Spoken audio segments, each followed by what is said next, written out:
It seems like it should be simple and easy to share with others the most exciting things in your life. People love to share about movies that they have seen, books they have read, or even the game that they watched last night. So shouldn't it be exciting and easy to share something as life-changing as faith in Jesus?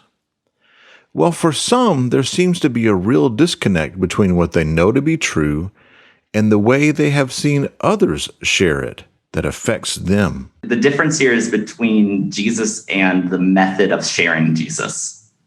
Millennials, even our practicing Christian millennials, even the ones who are dedicated, they are in your pews, they are listening and engaging, they have fully embraced the good and the true about Jesus.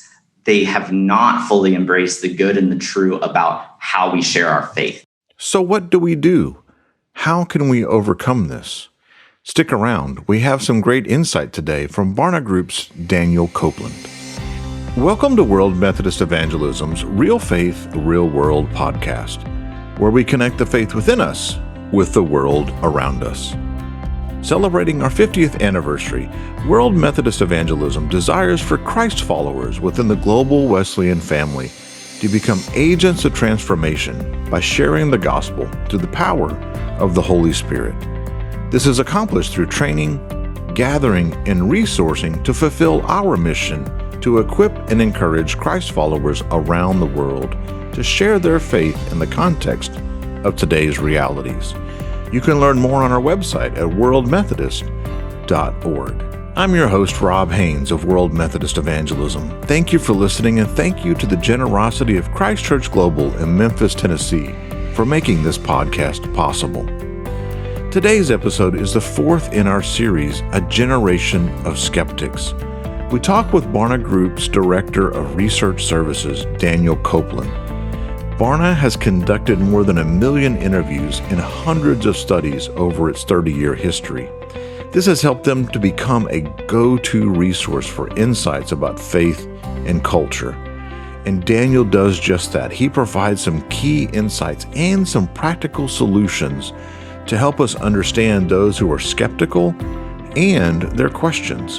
Daniel, welcome to the podcast. Hi, good morning, Rob. Thanks so much for having me. Tell us a little bit about yourself. Help our listeners get to know you. Happy to. So professionally, I've been at Barna Group for 3 years. I'm Barna Group's Director of Research Services, which in short means that I oversee the design and execution, analysis, and reporting of all of our research. While I might not be the brains behind every single study comes across my desk at some point.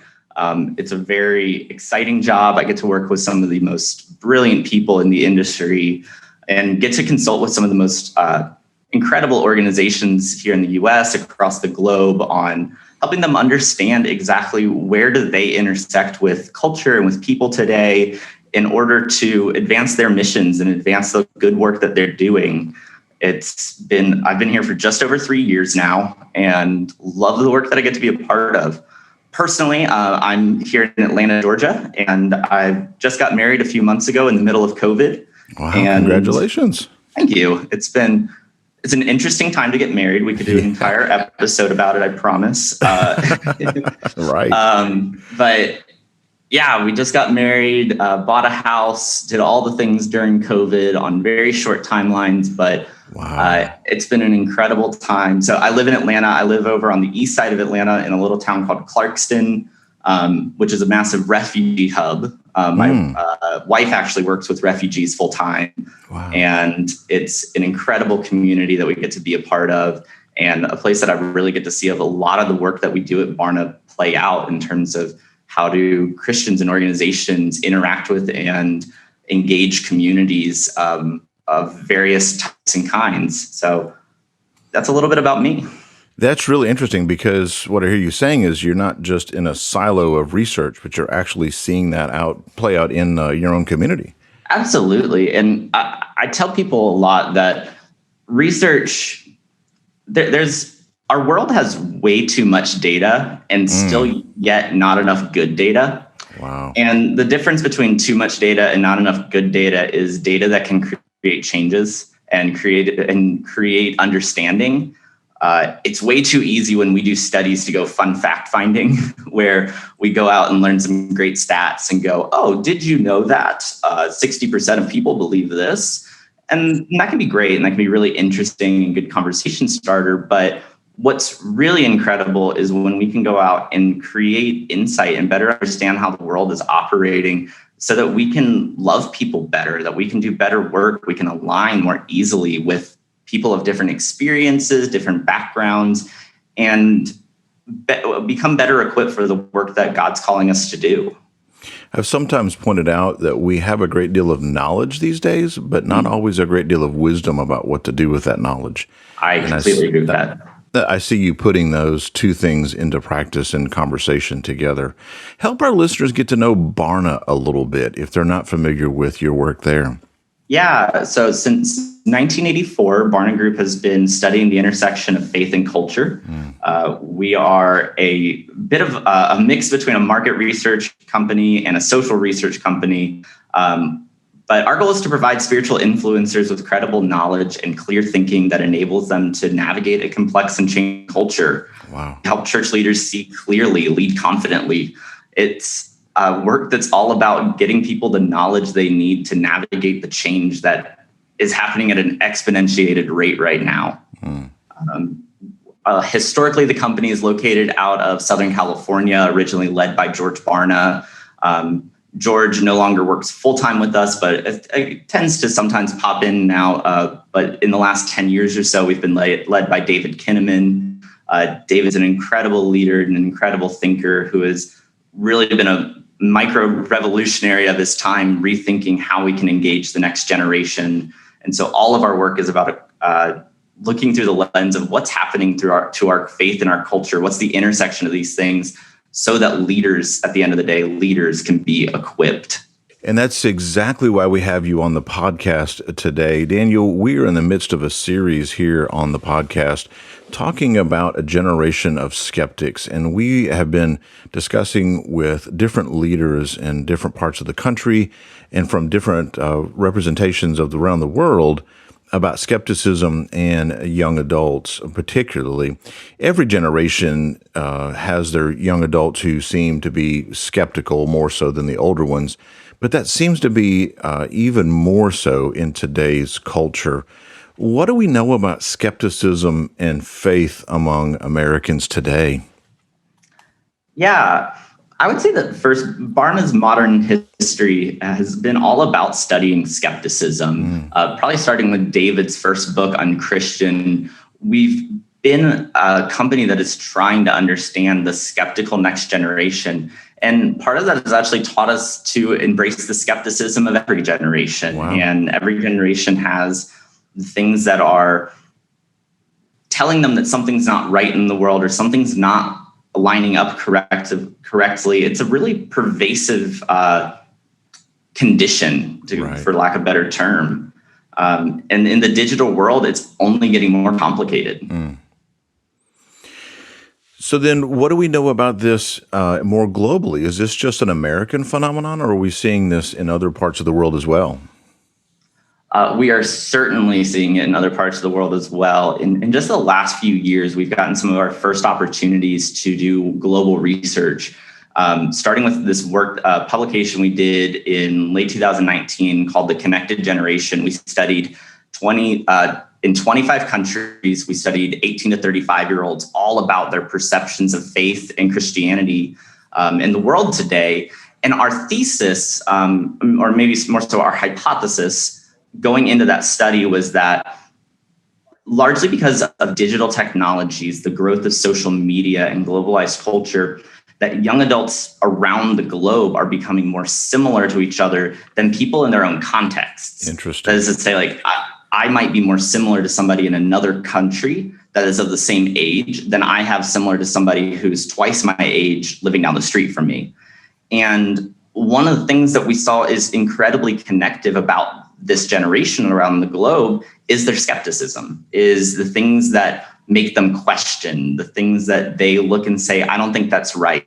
And it's an incredibly connective tissue, even if it's connected around skepticism. So your research is bearing out the idea that people are not necessarily forming their identities based upon their geographic space, but more upon other connections that they are making, say, in the online environment. Yeah, that's a really great way to put it. Online environment has redefined what shapes our lives.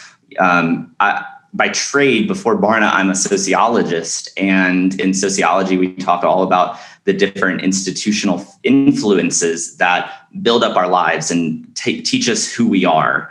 And we would talk about education, talk about religion, talk about the family. And today we have to talk about digital influence, digital institution, and how has the digital world taught us who we are and taught us what to question. And that's becoming globally true, that the questions and the identities we're forming and the questions those identities have a large predictive value coming from our digital connectedness. There's incredible Pew research on this. Barna is doing work on it. But at the end of the day, like, what's becoming very clear is that the digital connection, it's massively changing how we view ourselves and how we understand ourselves cross-culturally. So even before digital, you said just a moment ago that we see younger generations in any particular time being more skeptical than, say, the more established generations usually. So what does your work as a sociologist tell us about the source of that skepticism in people? Yeah, we go through these ongoing changes around where are we getting what's our source of truth? What's our true north? Right. And generationally, that's just changed. And I would say that right now, so here's a Barna hypothesis that we've been working with for a few years now. We believe that the generation in leadership right now around the globe is a generation who considers Christianity first as true and second as good. Whereas we have a generation of Christians, the people in the pews and largely the millennials, who look at Christianity first as good and second as true. And that has to do with our digitalness. That has to do with how we validate what is true and not true.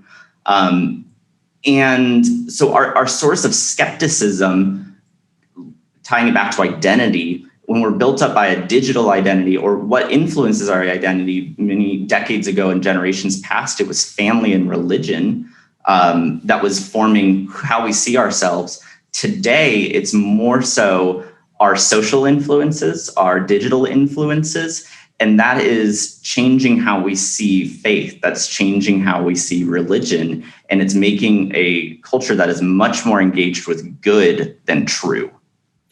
Well, help us understand those words just a little bit more. Aren't they the same? How are you making the differences between them?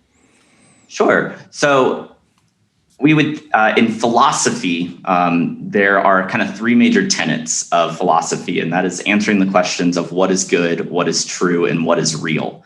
And I think we could really get into great discussion about how that has changed. You know, what is real? Right. We've heard a lot about, right. I think these questions are incredibly important to the world we live in the pandemic. In a very digital world, like we've been wrestling for a long time with how real is digital influence? How real are the connections we make online? Sure.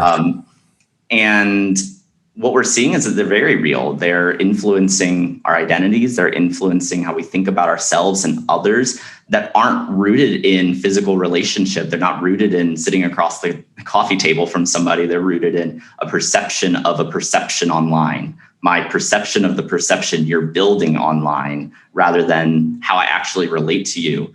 The difference between true and good, one of the ways that we explain this is we'd say that the generation that is in leadership right now is largely a heads first, heart second, hands last. Head, heart, hands. That's how they kind of consume and act in the world. Okay. They think about the truth of something in their head. It transforms them at the heart, and then it guides their actions, right. the goodness they're trying to do. Okay. Then we have a generation of millennials right now who actually are kind of the opposite. They think hands first, heart second, head last. They think, what's the good that I'm doing? Right. How is that goodness I'm doing transforming me? And then how do I validate that as true? Truth has become more subjective than we'd like to believe. When I can pull up my phone right now and find people around the globe who agree with pretty much any perspective, I can validate it as truth. Right. And that's part of this digitalness influencing our identity. And so to resist that, to live counterculturally, the millennial generation, as a generation of skeptics, is saying, okay, I want to see the goodness of something. If it's objectively good, then it must have some truth to it. And that has actually created a lot of dissonance. Fun stat coming from our work globally.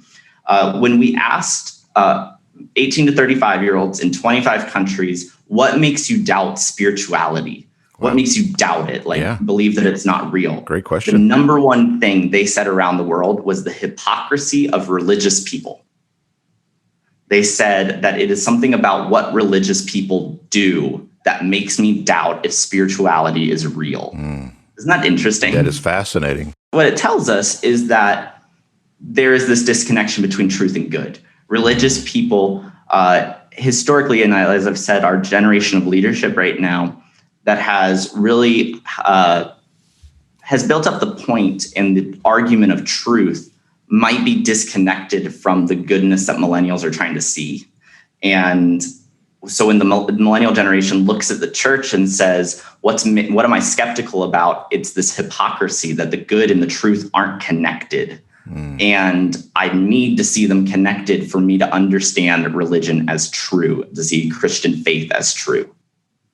And what's really fascinating about that is both of those principles, good and true, have in their definition a third party or a third source of absolute and standard. So for that we would say something is good or bad assumes that there is some sort of standard that we've all agreed upon that we can judge something as good or true or anything else. And as Christians, we understand that to be the person and the work in Jesus Christ as revealed in the scriptures. And so where are they taking those types of concepts and thinking about those at all? I think that younger generations, the skeptical generation, they are interested in truth. They are interested in good. What has changed for them is their true north around authority. Right. And they can see the authority in something like the scriptures and say that it has truth to it and it has goodness to it, good practices coming from it. But they can still completely disconnect that, though, from the church and from the religious leaders, and saying, I can see this as true and good without seeing the church or its practices as true and good. Does that make sense? It does. It does. And it goes back, I think, to what you said just a moment ago about the disconnect between what the leaders are prioritizing in the churches today and what the people who are interested in learning more about Christianity are looking for. So there's one presentation and then there's one who is seeking, and those may not be agreeing. So what opportunities does this present for the church? And I'm talking about for all Christians now, not just pastors in this. I think the opportunities it presents the church is to redefine our metrics of success. I think historically, we've viewed success in the church as attendance. How many people came? How many? Who all? In some research we did I think it was in 2017, State of Pastors research, we found that 7 out of 10 pastors in the United States view their primary skill set and calling as being a communicator. It's less about leading people, less about relationship. And it's not to discount those things. Pastors do emphasize them and believe they are important, but at the end of the day, they want to be a communicator. Right. And so our metrics of success in the church has been who heard, who came, And I think when we start, who heard the truth? Maybe think about it that way. Yeah. Who heard the truth of what I have to share and what the scriptures say? When we think about this good versus true, or maybe I should say good and true, the opportunity it gives us is to think, what are the better metrics? We landed our connected generation research, that global study, on the idea that the millennial generation requires an emotionally connected church, a church that has counted the costs of the importance of relationship, the importance of goodness, and is living into that very emotionally and relationally. And so the opportunity of new metrics is to say, we have to reconsider, what does it mean to have a successful ministry? A successful ministry for the next generation might not look like the communication of truth. It might look like the application of good, the application of emotional connection and relationship that leads them to understanding truth. But first and foremost, it's looking at what are those metrics that lead us to the deeper relationships with Jesus, deeper relationships with the scriptures.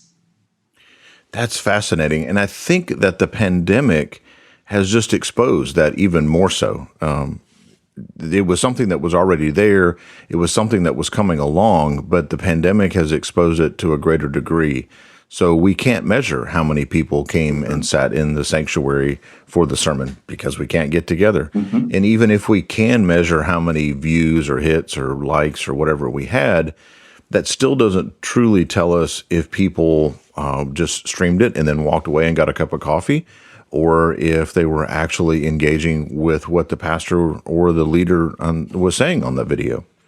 Yeah, I think that one of the opportunities that we could see it as an opportunity or we could see it as a challenge, but COVID has given Christians and church leaders alike an opportunity to take more of their faith into their own hands. Wow.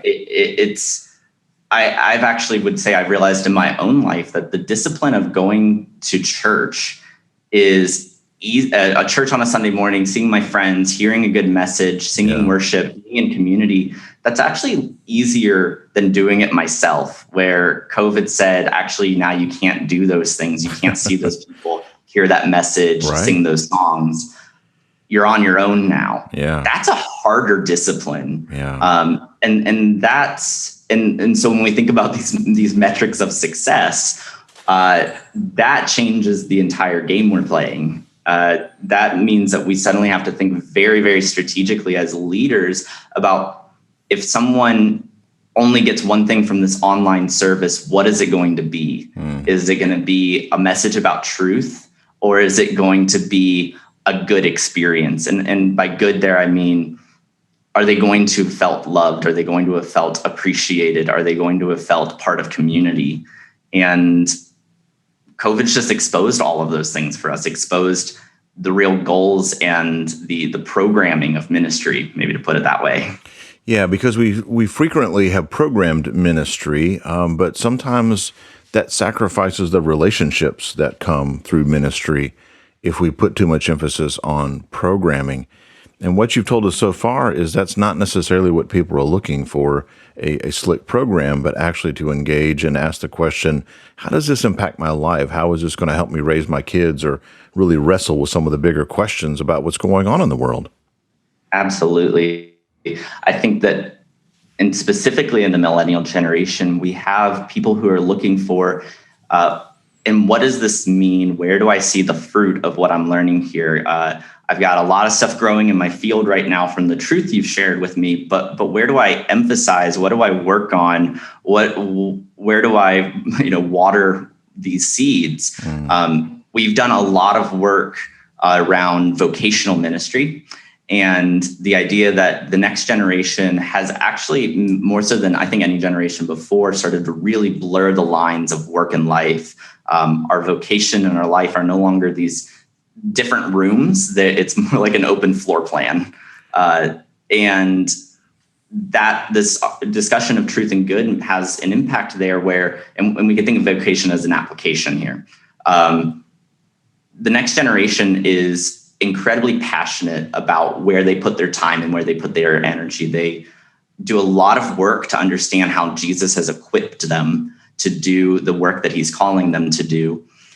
And then they get a sermon about truth and they go, but what do I do? Like, I'm struggling here at my work. I'm not seeing the fruit produced that I feel like I'm supposed to be.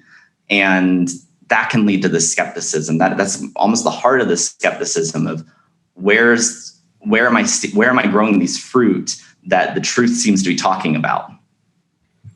Well, that brings up a really interesting question. If someone is listening today who is not a pastor, but maybe they have someone in their life that is important to them who's skeptical about Christian faith, what do they do? I mean, they're not in the pulpit. They don't have the platform on the video, streaming services and all that kind of thing. What are some practical steps that they can take to grow their own faith and then share that with others? Yeah. So the first thing that comes to mind is one of my pastors here in Atlanta. One of my favorite sayings of his is that the opposite of faith is not doubt. The opposite of faith is certainty. Yeah. And that rings true for me every time when I think about sharing my faith or discussing my faith with somebody. Like I said at the beginning of this podcast, anecdotally about myself, I live in a refugee community. The vast majority of my neighbors and the people who live on my street are not Christians. Most of them are Muslim or Hindi. They've fled here from other countries. And in my own life, when I'm thinking about how do I share my faith, I've got to hold that relationship between faith and certainty very, very clear. And so to your question around what are those practical steps? First, we embrace skepticism. We don't need to shy it away. If we're shying it away, we're living into that certainty, that truth side. And it's not to say that truth is bad. Truth is so good, and it's one of the major important parts of our faith that we do hold this truth. He is the truth and the light and the way. It's the goodness side comes through embracing the skepticism. In 2019, we did this study called Reviving Evangelism that had some great headline stats. And actually one of the stats that I feel like one of the insights that I feel like we didn't spend enough time on was that we did these analyses that was comparing the difference between what does a Christian say is important when it comes to sharing their faith versus what does a non-Christian say is important when someone's sharing their faith with them. Christians say that when you're sharing your faith, the most important things are to have a vibrant faith and to be somebody who can help somebody else experience God. Non-Christians, on the other hand, say the most important thing somebody can do when they're sharing their faith is to listen without judgment, don't force a conclusion, and allow me to draw my own conclusion rather than you telling me the conclusion to have. So my two notes would be embrace skepticism and embrace it as an opportunity to foster good relationship, and then be somebody who listens without judgment, be somebody who is not forceful, somebody who is holding open space for where somebody might be in their walk and considering the difference between what's good and what's true. That reviving evangelism work is really, really fascinating for many reasons. And exactly what you're saying there is that there is that disparity between what Christians are thinking about how they share their faith and what non-Christians want to hear. In that same study, if I remember correctly, there was a study of the different generations and how they felt about personal faith. There was a finding that to the question or to the statement, the best thing that could ever happen to someone is for someone to come to know Jesus. And across all the different generations, that was really high in the mid-90s, if I remember correct. And at the same time, there was a larger disparity among the generations around the statement, it is wrong to share one's faith, one's personal beliefs with someone of a different faith in hopes that they will one day share that same faith. Less than half of millennials agreed with that. How can we make sense of the divergence in that? That was definitely our headline stat coming out of that study. It is something I have thought about for 2 years since I've read that. Yeah, I would say that it's something we've thought about for 2 years as well. It's fascinating to reiterating that finding upwards of 9 out of 10 practicing Christian millennials say the best thing that could happen is for someone to come to know Jesus. 9 out of 10 of them, but half of them say it's wrong to share your faith with the hope that somebody converts. We could go back to this exercise of good and true. Actually, where I would first land this is there's a quote that I bring up quite often when understanding skepticism. It's a quote misdedicated to Gandhi. We actually don't know if Gandhi said this or not. But the quote is, I like your Christ, but I don't like your Christians. Right. And Gandhi, living in colonized India, colonial India, he was very much aligned with the teachings, the truth, and the good applications of Christ, but he wasn't aligned with how Christians were living that out. So there's something, so the difference here is between Jesus and the method of sharing Jesus. Millennials, even our practicing Christian millennials, even the ones who are dedicated, they are in your pews, they are listening and engaging, they have fully embraced the good and the true about Jesus.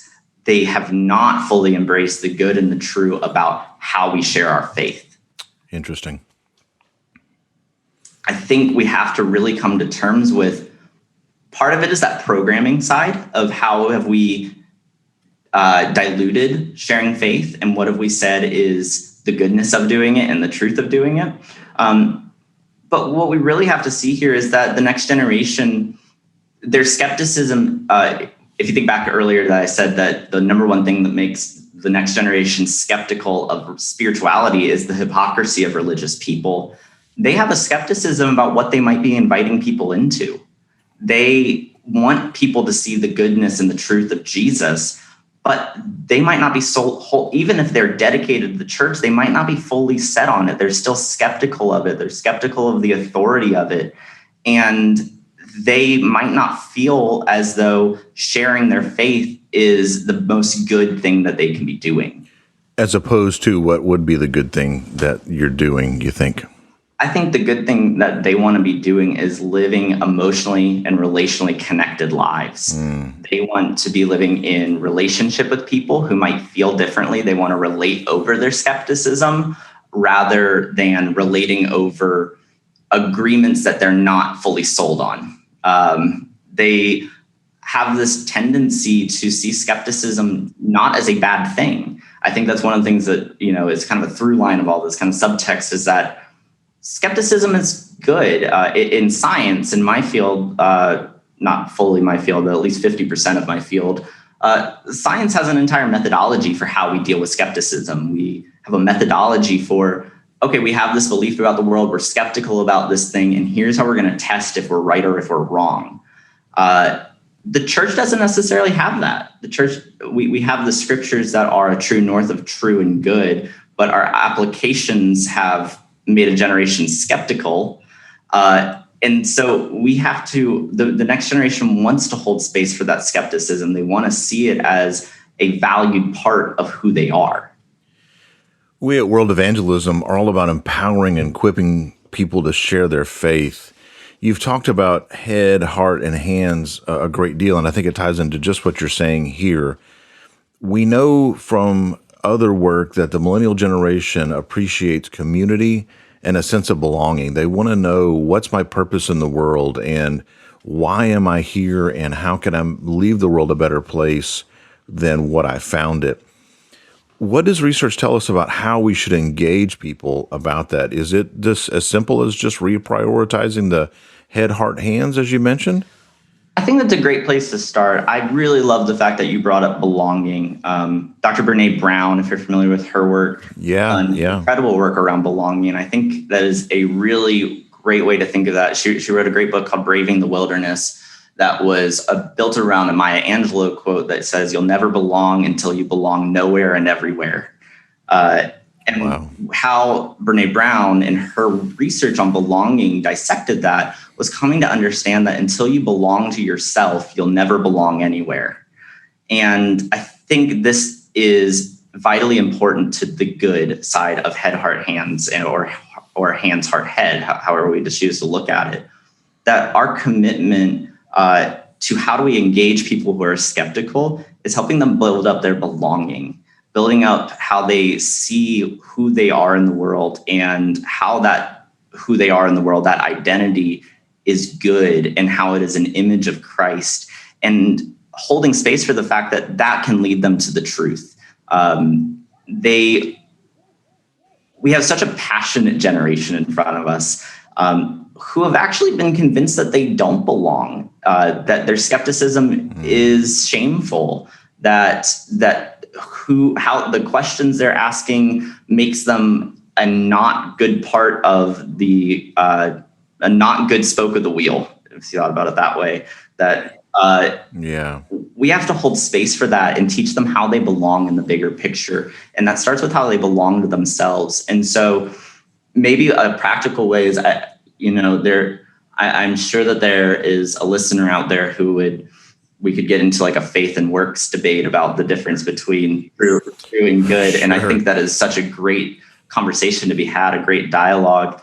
Maybe we can think about good as what is the good about the next generation, their skepticism. How are we teaching them about their belonging, their goodness that's right in front of them that has to do with themselves? And then how can they connect that to a truth rather than how does the truth the other way around? How does the truth lead them to seeing what's good? Does that kind of make sense? It does. It does. It's a real challenge because I think many of the what we would call legacy churches have thought about it in a much different way, and oftentimes equate it to one of the ways that we communicate.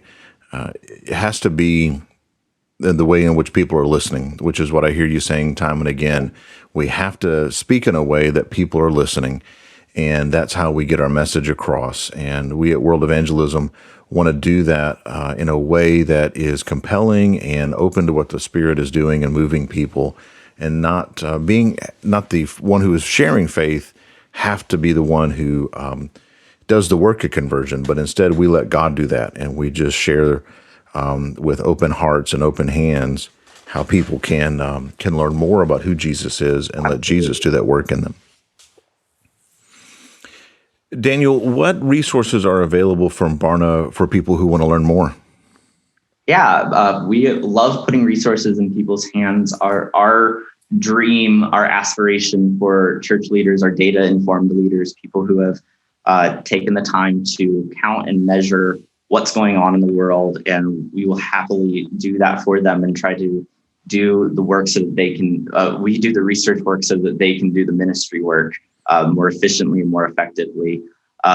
Great resources. Barna Access Plus is an online tool that we've been building out that stores all of our published works, everything from webinars to e-courses to research reports across a variety of different topics, different aspects of faith, ministry, and culture. It's always having new releases on it. You can also sign up for our email list on our website that will alert you of those. We hope that people stay informed.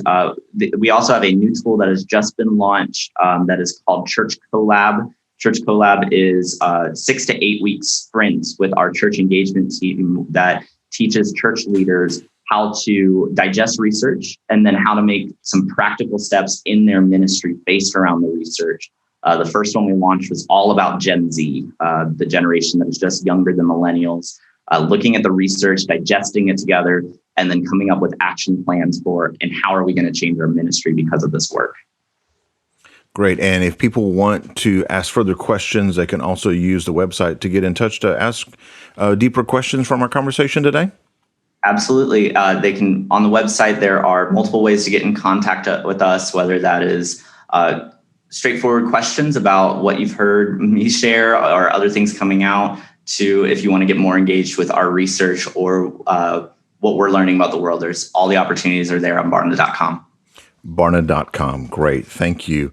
Daniel, on a more personal note, I know that you've had a great deal going on in your life with buying a home and getting married and all of that through the pandemic. But we love to know what our guests on the show are finding. It could be a book, a podcast, some music, could be anything at all that has been helpful, influential, interesting to them. So, Daniel, what have you found lately? I am a consumer of critical thinking. Yeah. I love being near people who are critically thinking about the world. When I was in college, or I think it was when I just left college, I had a rule that I would read one fiction and one nonfiction book a month. Love it. That has since changed. Now it's one book by a church leader or a Christian thought leader and one research book a month. Nice. And so just recently I've gotten through the whole collection of Mark Sayers' research. Mark Sayers is a pastor and a colleague of Barna's out of Melbourne, Australia. Great guy who has an entire series on the disappearing church and the reappearing church, on how the Christian faith is staying alive in a postmodern context, in a post-Christian context. And then on my personal side, lately I've been reading the works of Dr. Adam Grant, who is an organizational psychologist here in the States. He just had a new book come out that I read in probably 3 days that was all about the science of rethinking. Wow. And I have this practice of reading one book by a church leader and one book by a researcher, because I want to stay in tune with what's happening in the church and how are people considering the church and measuring the church and the Christian faith.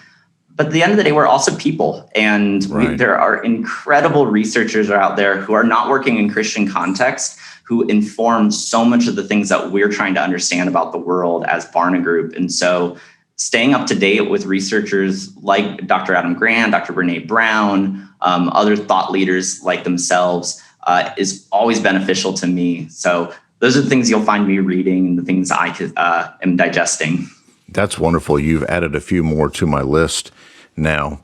I just picked this up last night. It arrived. It's called Prayer in the Night by Tish Harrison Warren. The subtitle is For Those Who Work or Watch or Weep. And this work was recommended by a friend who is who served for quite a while as a hospice chaplain and has just come out of a season where he was caring for older generations and his young kids as well. And so he was talking about how much it has meant to him and recommended it to me. So that is Prayer in the Night by Tish Harrison Warren, and I'm really looking forward to starting that today. I wrote that down. I look forward to checking it out myself. Yeah. Daniel Copeland of Barna Group, thank you so much for your time today, and thank you for being on the Real Faith, Real World podcast. Thanks so much for having me, Rob. It was a complete pleasure. Christians have much work to do in order to help other people see the good and the true about Jesus and the good and the true about how we share our faith. Daniel encouraged us several times to embrace not just the gospel's message, but how people need to hear that message. That's why we wrote Embrace, showing and sharing the love of Jesus. This is not merely a prescribed set of things to say about Jesus to others. Rather, it is a way for you to get in touch with your own faith more deeply in order to share it with others if you were already a follower of Jesus. Embrace revolves around 6 principles: humility, clarity, prayer, integrity, urgency, and worship. It is available for a personal study, a group study, a church-wide study. It can be held as an in-person training event or a digital training. You can find more information about Embrace on our website, worldmethodist.org, or write to us here at podcast@worldmethodist.org. My thanks again to Daniel Copeland and to Barna Group. You can find the link to connect to him in today's show notes. If you have questions, suggestions, or thoughts or comments about this episode, we love to hear from you. You can reach us at podcast@worldmethodist.org. In today's show notes, you'll also find all of our connections to social media, both for World Evangelism and my personal connections as well. Please be sure to rate and subscribe. Thanks again to Christ Church Global for sponsoring this episode. I'm Rob Haynes, and you've been listening to World Methodist Evangelism's Real Faith, Real World podcast.